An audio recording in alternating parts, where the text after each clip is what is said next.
Assalamualaikum warahmatullahi wabarakatuh. Kembali lagi bersama saya Ilham dan saya Ahmad di podcast Duo.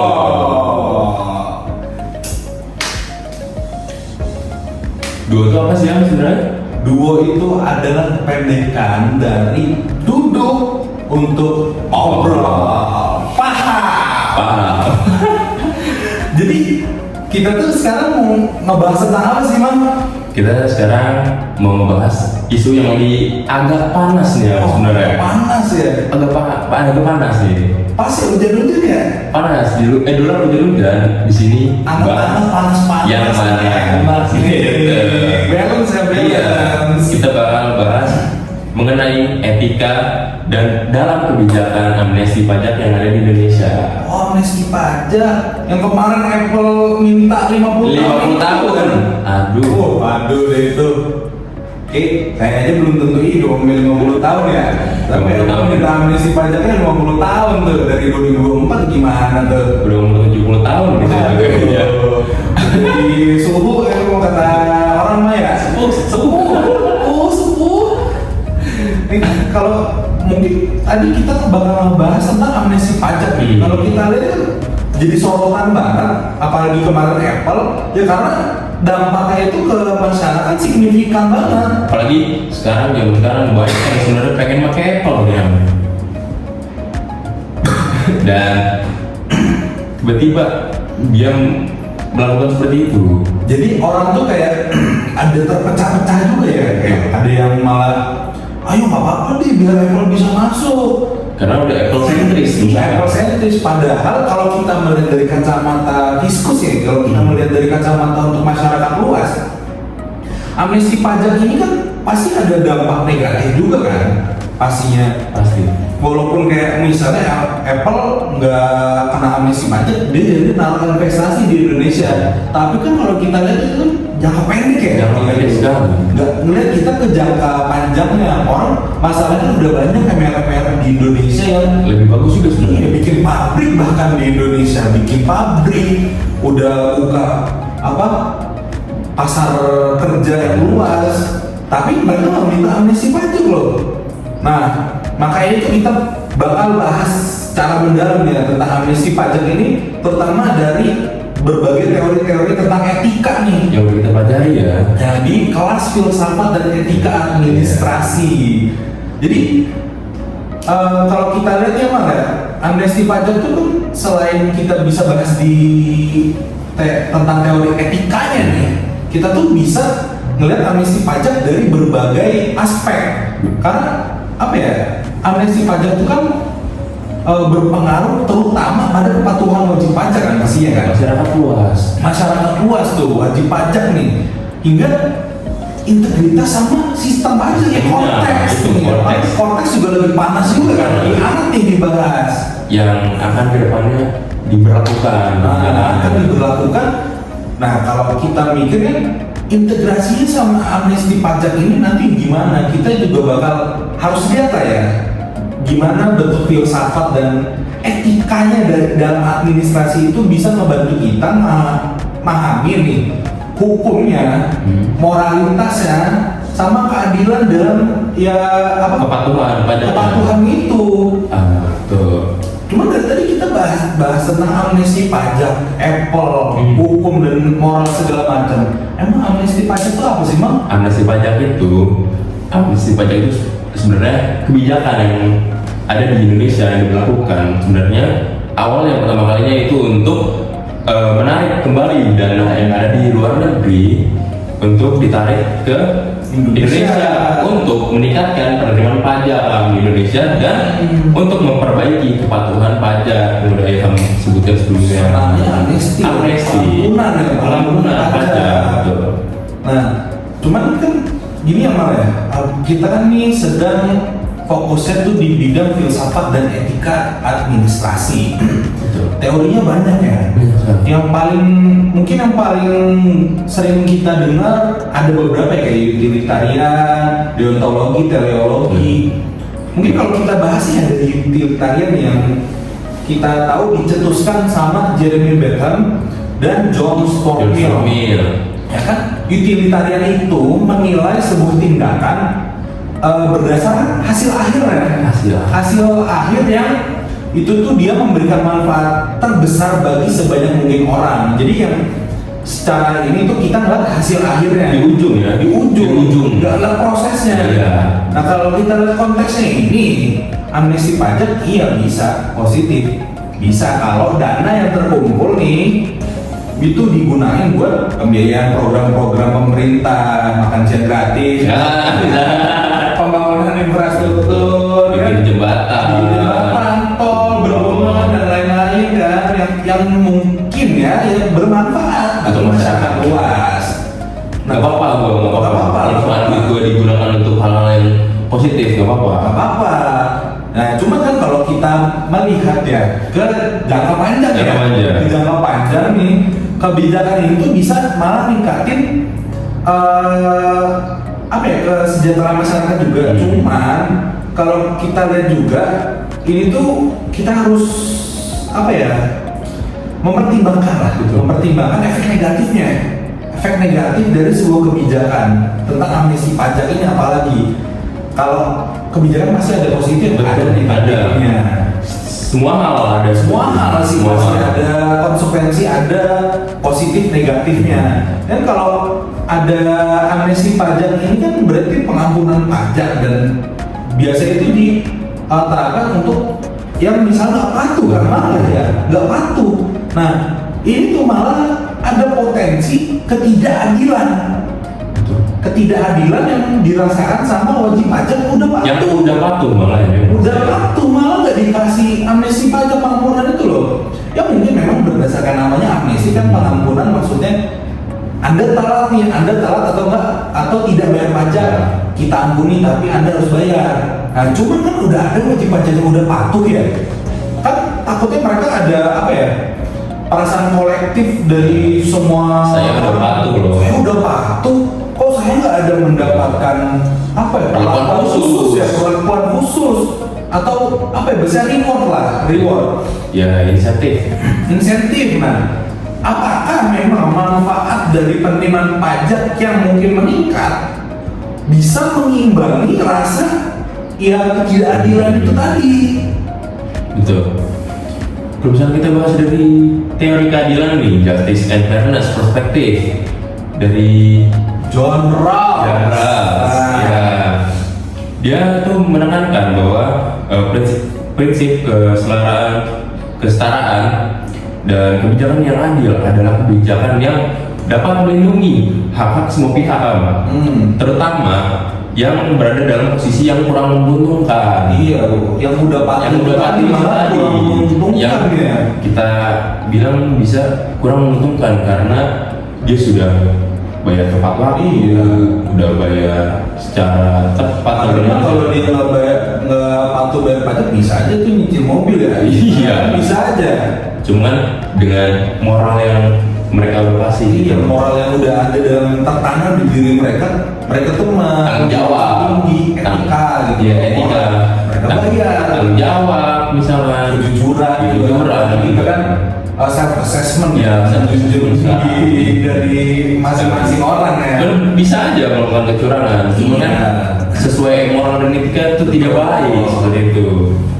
Dan misal kita analisis dari sisi keadilannya, bagi wajib pajak yang telah patuh ya, amnesti pajak itu dapat apa ya, terasa tidak adil karena memberikan perlakuan yang khusus kepada mereka yang sebelumnya melanggar hukum. Yang melanggar malah ya, nggak patuh. Betul.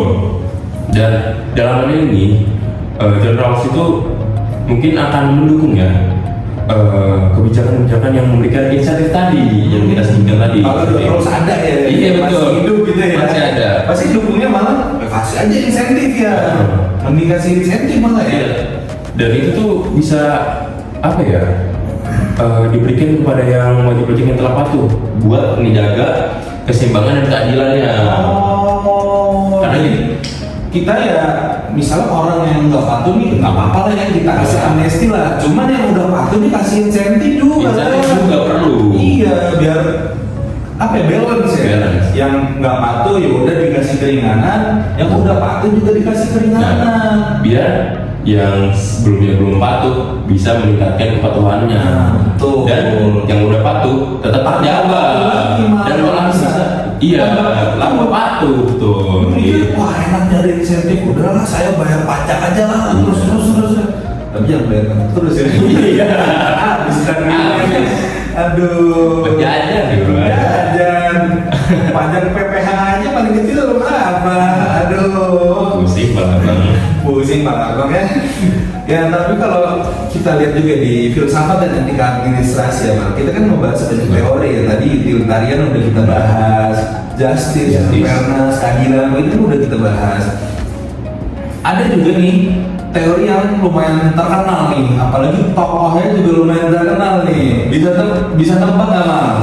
Immanuel Kant. Nah betul banget. Kayak mau main bola ya. Iya kayak nama pemain bola kiper Immanuel Kant loh. Tiba-tiba jadi kiper andalan ini nih. Jadi tokoh tiba-tiba. Tokoh filsuf bahwa tentang deontologi.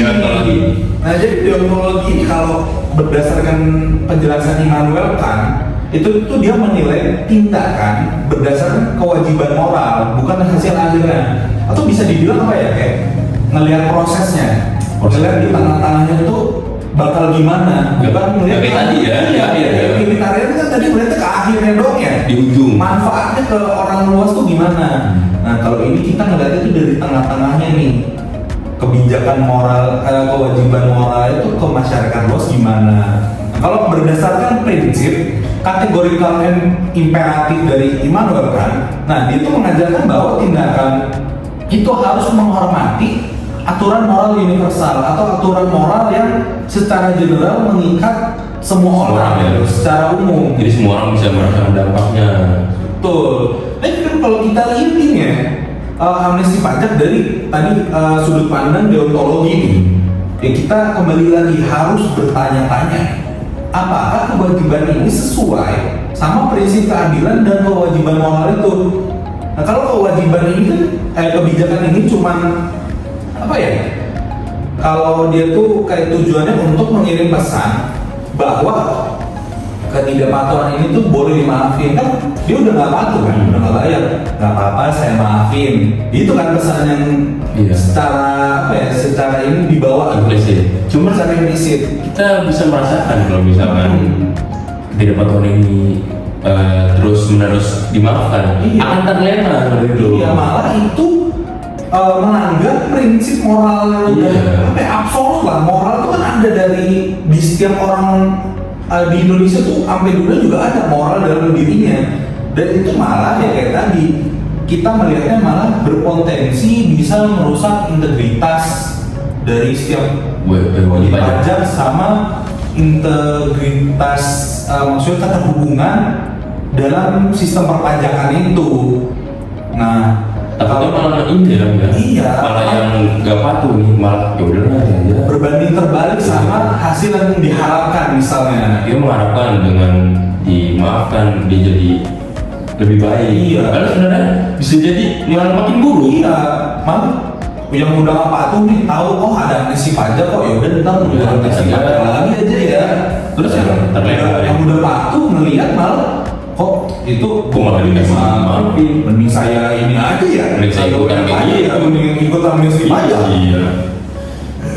Menurut kita sebenarnya malah dapat Ya, menimbulkan ada konsekuensi lah. Iya, ada negatif, ada positifnya. tapi takut sisi negatifnya lebih banyak. Iya, nah itu juga apa ya, nyambung nih sama teori lain juga nih Mal. Ada Teleologi atau biasa kita ketahui juga tuh yang bahas tentang konsekuensialis perspektif.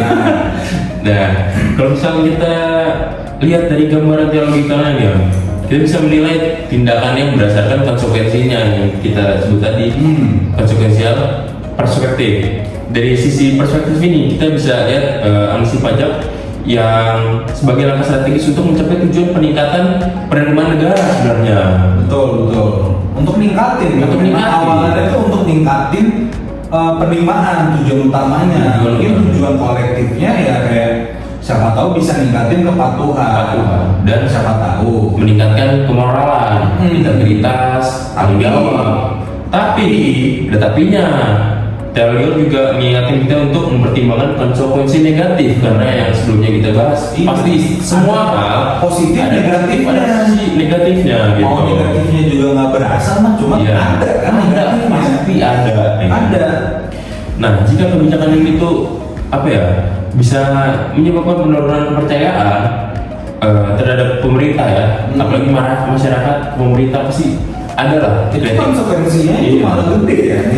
Negatif itu malah termasuk gede loh malah kayak gitu. Karena mungkin ada gap juga ya dari masyarakat dan pemerintah. Pasti juga ada pemikiran yang berbeda. Iya. Seperti itu. Apalagi kan pemerintah sama rakyat kan kadang Ada selek-selek ya. apalagi kemarin ya. Nah, cuma kan takutnya dengan adanya amnesti pajak ini, dengan melihat adanya teori tadi ini ya, consequentialism itu ada konsekuensi negatif yang bisa malah nurunin kepercayaan publik ya. Iya betul. Kalau publik turun kepercayaan malah kan pajak malah makin turun dong. Penerimaan negara juga makin turun gitu. Dan juga kita bisa lihat posisi negatifnya itu mungkin akan melebihi manfaat finansial jangka pendeknya. Iya, jangka pendeknya mungkin apa ya, penerimaan makin banyak oke. Tapi kan kalau kita lihat ke jangka panjang ke depan nanti tuh ya, orang mungkin malah tambah nggak patuh kan, siapa tahu, nggak ada yang tahu kan ke depannya gimana. Cuma kan pasti pemerintah ya juga memikirkan semua ya harusnya ya. Iya. Memikirkan gak hanya jangka pendek, tapi sampai jangka panjang. Kalau misalnya kita bahas nih dalam jangka panjang, misal di dalam kehidupan pasti ada badai yang menerpa. Jadi Iya. kita harus siap untuk menanggulanginya Harus gitu. siap mitigasinya. Mitigasinya itu harus apa ya, udah konkret lah Iya. bahasanya. Tetapi kan kita selain dari tadi kita ngebahas tentang penilaian dari tujuan akhirnya, dari prosesnya, dari konsekuensi yang dihasilkan. Ya kita tuh harus melihat juga dari apa ya, sisi etiknya atau Sisi etika. kebijakannya itu, Iya. etikanya itu gimana? Kan kalau kita melihat etika kebijakan yang itu berakar dari seorang pemikiran filsuf terkenal nih, Aristoteles. Fun fact, itu nama kelas saya dulu waktu Les ya. kelas Aristoteles. Karena biasanya di tempat bimbel banyak tuh pakai nama filsuf. Karena saya anak IPS, dapatnya ini apa, Aristoteles. Nah, kalau dari Aristoteles itu dia tuh fokus pada pembentukan karakter dan kebajikan moral. Kebajikan itu ya sama aja kayak kebaikan. Nah, kebijakan publik itu harusnya yang mendorong masyarakat untuk berperilaku sesuai dengan nilai-nilai kebajikan kayak kejujuran atau tanggung jawab. Bukan malah kayak nganggep kita ambil amnesti pajak ini misalnya mendorong masyarakat untuk berperilaku tidak sesuai dengan nilai-nilai moral. Misalnya malah nggak jujur, malah nggak bertanggung jawab, malah nggak patuh. Kan itu ada kemungkinan malah mendorong wajib pajak untuk berperilaku seperti itu kan. Berperilaku yang tidak baik. Iya, berperilaku yang tidak sesuai moral. Karena yang moral itu harusnya yang memang memegang tinggi kejujuran, apalagi ya di Indonesia ini kan, apalagi kita ya menjunjung tinggi kejujuran, integritas. Kalau amnesti pajak ini malah mendorong perilaku nggak jujur, karena dia itu kan memberikan kesempatan kedua dong jatuhnya ya, kesempatan kedua ke pelanggar aturan. Yang takutnya mengakibatkan malah makin terlena. Ya. Nah, jadi kebijakan ini mungkin ya apa ya, bertentangan malah ya dengan tujuan etika kebajikan. Sebaliknya itu ya, kalau kita lihat nih kebijakan yang memberikan kayak tadi Akmal bilang insentif atau reward kepada wajib pajak yang patuh, itu malah bisa memperkuat nilai-nilai kebajikan dalam masyarakat. Kenapa? Kan kalau harusnya itu melihat dari akar pemikiran Aristoteles tadi ya, sebuah kebijakan itu harus mendukung atau mendorong masyarakat itu untuk berperilaku sesuai nilai-nilai moral. Nah, tadi kalau kita misalnya kasih insentif kan, siapa tahu orang-orangnya malah wah semangat sekali kali saya mendapatkan insentif, saya malah jadi semakin semangat, semakin patuh bayar pajak. Nah itu kan malah mendorong nilai-nilai moral dalam masyarakat memperkuat lah. Nah, kita bisa ngubungin ya dengan moral, etika, dan hukum. Sama hukumnya ya. Karena kita berada di negara hukum. Betul, Indonesia ini negara hukum. Betul. Meskipun hukum ini sebenarnya membolehkan kebijakan amnesti pajak ini. Mungkin memang ada ya misalnya di undang-undang, memang di dalam hukum tuh ada gitu loh amnesti pajak. Tapi nggak semua itu menerima secara moral dan etikanya. Karena yang sebelumnya yang tadi disebut kayak misalkan dapat menjadikan wajib pajak jadi terlena, menjadi nggak mau bayar pajak. Iya, nggak mau bayar pajak, malah membuat moralnya menjadi ke sisi yang negatif, yang berperilaku tidak baik gitu. Sebenarnya dalam kasus yang seperti ini, dalam apa yang kita bahas seperti ini, harusnya pemerintah harusnya bisa memegang tanggung jawab yang besar untuk memastikan gimana ya bahwa bahwa kebijakan ini itu bisa seimbang antara kepatuhan hukum dan prinsip moral masyarakat sesuai sama moral dan etika yang ada di masyarakat gitu, karena moral itu udah absolut kan. Iya, karena sebenarnya dia yang melanggar, yang tidak patuh itu bisa dibilang melanggar hukum juga. Iya, karena udah ditetapkan di undang-undang bayar pajak waktunya tanggal ini bulan ini misalnya bayar SPT bulan Maret April tanggal segini ya. Kalau misalkan telat berarti itu kan melanggar. Telat kan melanggar, tapi ada yang namanya amnesti pajak ini tadi. Nah memang ya dari pemerintah ya kayak tadi kita udah sempat bilang ya, mitigasinya harus konkret lah, harus bisa apa ya, membuat amnesti pajak ini ya berjalan dengan lancar tanpa adanya ya konsekuensi negatif yang bisa berpengaruh secara masif ke masyarakat. Ya harus dilihat administrasinya bagaimana, jangan sampai adanya amal administrasi itu. Karena kalau ada masih susah, pasti akan lompat-lompat ya, dari pemimpin ke bawah-bawahnya malah takutnya berantakan. Iya, melompat apa ya apa? Sesuai hierarki. Gak sesuai hierarkinya, lompat-lompat dia. Ya apa ya Pak? Kalau kita melihat dari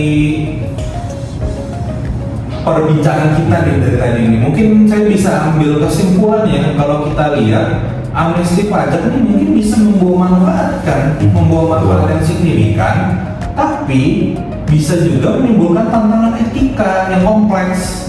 Apalagi etika itu sesuatu yang kompleks kan memang. Yang penting dan harus dijunjung ya.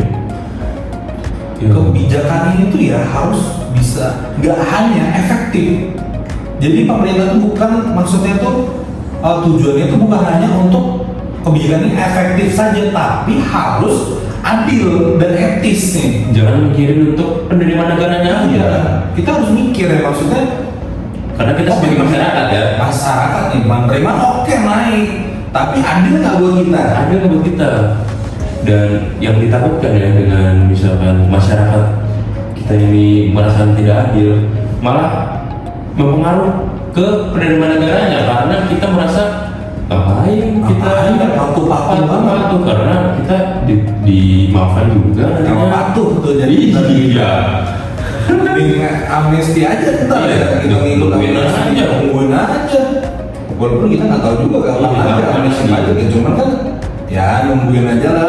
Daripada patuh-patuh itu mending kita belajar aja sekalian.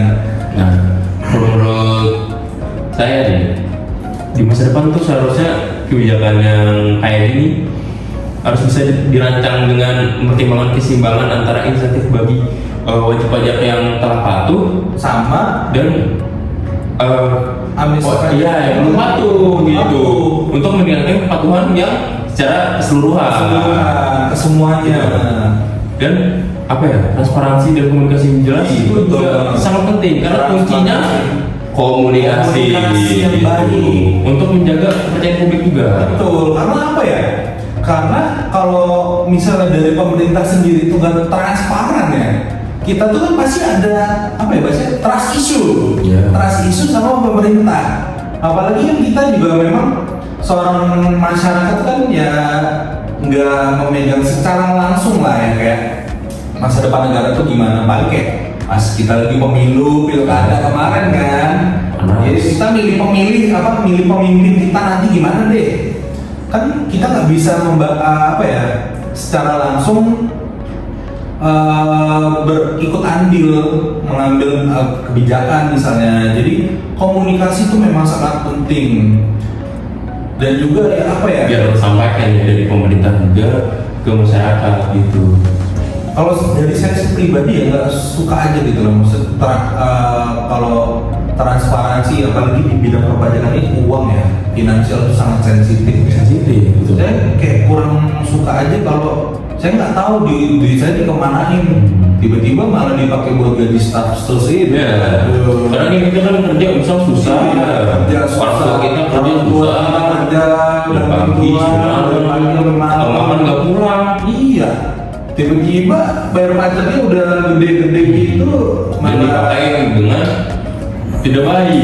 Ya, pemanfaatannya tidak efektif. Iya. Aduh, ini statusnya udah turun nih. Iya. Nangis. Oke, ya mungkin sekian itu aja ya dari perbincangan kita di podcast Duo pada hari ini. Ya, pokoknya ya kita pastinya berharap untuk Indonesia yang lebih baik lagi ya dengan kebijakan amnesti pajak ini. Semoga juga ya yang kita harapkan itu juga maksudnya kepatuhan wajib pajak itu tetap meningkat, gak menurun malah. Dan sebagai mahasiswa fiskal, Ya, agak fiskal. berat ya. Masyarakat bisa patuh pajak juga, Ya. dan pemerintah juga bisa memberikan kebijakan-kebijakan yang baik, Yang adil. juga, Betul. dan sesuai dengan moral dan etika. Betul sekali apa. Gitu. Ya, mungkin sekian dari kami. Nantikan episode-episode podcast kami berikutnya, di mana kita bakal bahas topik-topik panas panas ya. juga. Ya, akhir kata, mohon maaf kalau kami ada salah kata dan salah omong. Mohon dibukakan pintu maaf sebesar-besarnya. Saya Akmal. Saya Ilham. Kembali. Saya Ilham. Saya Akmal. Kami pamit undur diri. Semoga bermanfaat. Wassalamualaikum warahmatullahi wabarakatuh. Wassalamualaikum warahmatullahi wabarakatuh.